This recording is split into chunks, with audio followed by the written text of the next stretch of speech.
call yourself a man? You know you're a lying, low-life, motherfucking gambling degenerate prick. You know that's what you are? Well, hello you degenerate fucks, and welcome to The Degenerate Gambler. It is Thursday the 8th of July, just here with my final podcast on the Euros, just to let you know roughly what's going to be happening over the next couple of weeks. So, obviously the semi-finals were on Tuesday and Wednesday. England got through last night, Italy got through on Tuesday. I had no luck with the bets on that there. Thankfully I didn't lose much money because Bet365 gave a tenner free bet on both nights. Sky Bet did like a super boost on Kane to score any time at 3-1. That got me beat because it was only 90 minutes.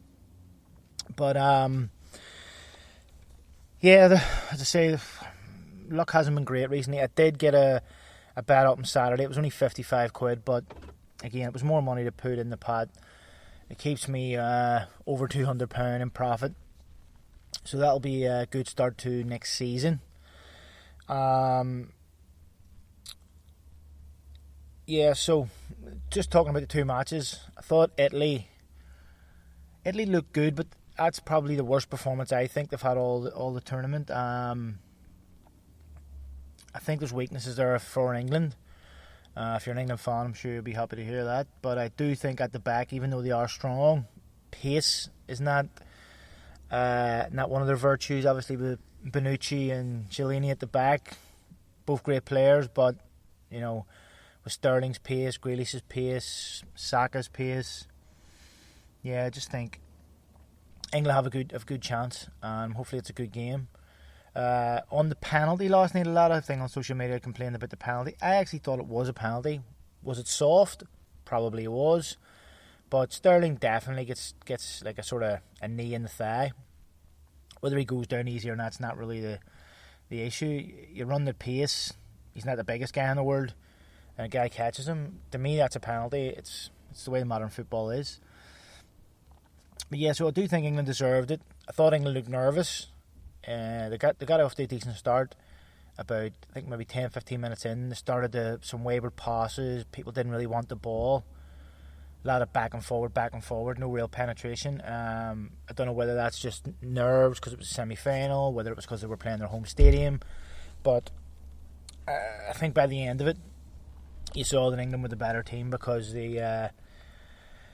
Denmark just looked shot. They looked done, like there was nothing left in them. So it sets up a good final. I'm actually going to be in England next week, visiting some family, so I'll be there for the final. So I'm looking forward to watching the final in a pub or one of these outdoor places. But anyway, so as I said, my bets recently not been great. I did get that bet up on Saturday, 55. It was better than nothing. As I say, 2 free bets I did in the Italy game and thing, both beat. My treble I did as well. I did a treble with I think it was Argentina and I can't remember the rest of it, but it was beat anyway. So as I say, this is going to be me done obviously for a few weeks. I'll probably go mod on the final. I'll probably do a bet builder, maybe do a red card in the game, might do a penalty in the game. Just stuff for an interest, you know. OG in the game, but a lot of OGs.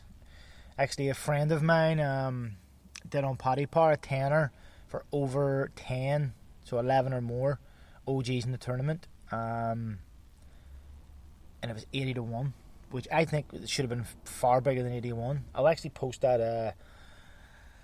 I'll post the picture he sent me of it. But 80-1 to me wasn't, because I think the biggest OGs ever was 4 or 5. So for it to be 80-1, but anyway, so I might do those couple of wee 5 or 10ers on them just for an interest, and obviously I'll do a bet builder in the game. But as I say, because I'm up, I feel like I can, just do a wee bit to have a bit of fun on the game. So the only bet that I know that's my syndicate bet. One of the guys in the syndicate has Italy, has £20 on Italy. So that's 11-1. So that could be a nice wee win for us. Goes into the pot for next year. But all of my outright bets are beat. Some were close. The goal scorers ones were close, but the rest weren't the best. Obviously Belgium are backed, and France, who were the favourites, I had 40 quid on. But yeah, so look, as I say, today's not going to be much. I'm not going to do an episode after the final because it's only one game. What are you reviewing? You know, you're reviewing one game. So what I'm going to do now is give sort of my plan for the next couple of weeks. So there'll be 2 weeks, I'd say, I'll take off. And then I think the season starts in about 4 or 5 weeks. So I'll come back with a few episodes for just with my outrights, what I'm looking at, you know, any that I've placed, any that I'm researching, and just to sort of gauge what everybody else is doing. I'll be asking that on social media, what everybody else fancies, who they fancy to get promoted, relegated, you know, win leagues, etc. My outrights next year will probably be similar, where I'll do some teams to, you know, win leagues, promoted, relegated, on top team goal scorer. I do like that top team goal scorer, so I'll give that another go. But at the minute I sort of need to look at who's buying who's signing players. I see the day that, well actually a few days ago, a player from Northern Ireland, Paul Smith, who was a QPR, signed for Orient. Good player for that level. I think Joe Hardy, a guy from Liverpool's academy who was scoring a lot of goals, has signed for Accrington Stanley. So, but as I'm saying, I need to look, because I know a team like Sunderland, I think, had like 8 or 10 players that were out of contract. So you need to look at these things, because, you know, when you're betting leagues and you're betting teams to get promoted, I would have fancied Sunderland, but if they lose 7 or 8 or 9 or 10 of their players, then, you know, that's a rebuild.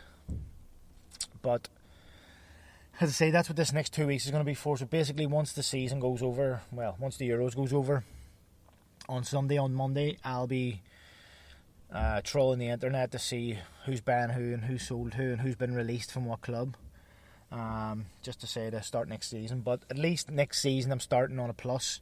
I'm already going to be around £200 up, so hopefully I'll be able to turn a profit this season. As I said before I started this, the 2 years before that I was counting, I turned a profit both years. Last year was a bit of a weird one without the fans, and I took I think a £350 loss, which in the end wasn't bad. It's at one stage it was looking like it could have been £1,000, you know, and I got that wee win streak towards the end of the season. But anyway, that's basically it for the day. And I say you'll see me again in 2 weeks. I'll obviously be on social media and stuff, so I may be putting out questions, asking people who the fans say, etc. for next season. So anyway, if you are doing a bet, actually, if you are an Italy fan or you're an England fan, good luck. If you are doing a bet on the game, just leaves me to say good luck and happy punting.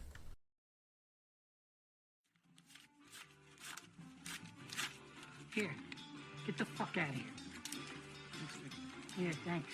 Let me find out you fucked up. I'll leave you wherever I find you.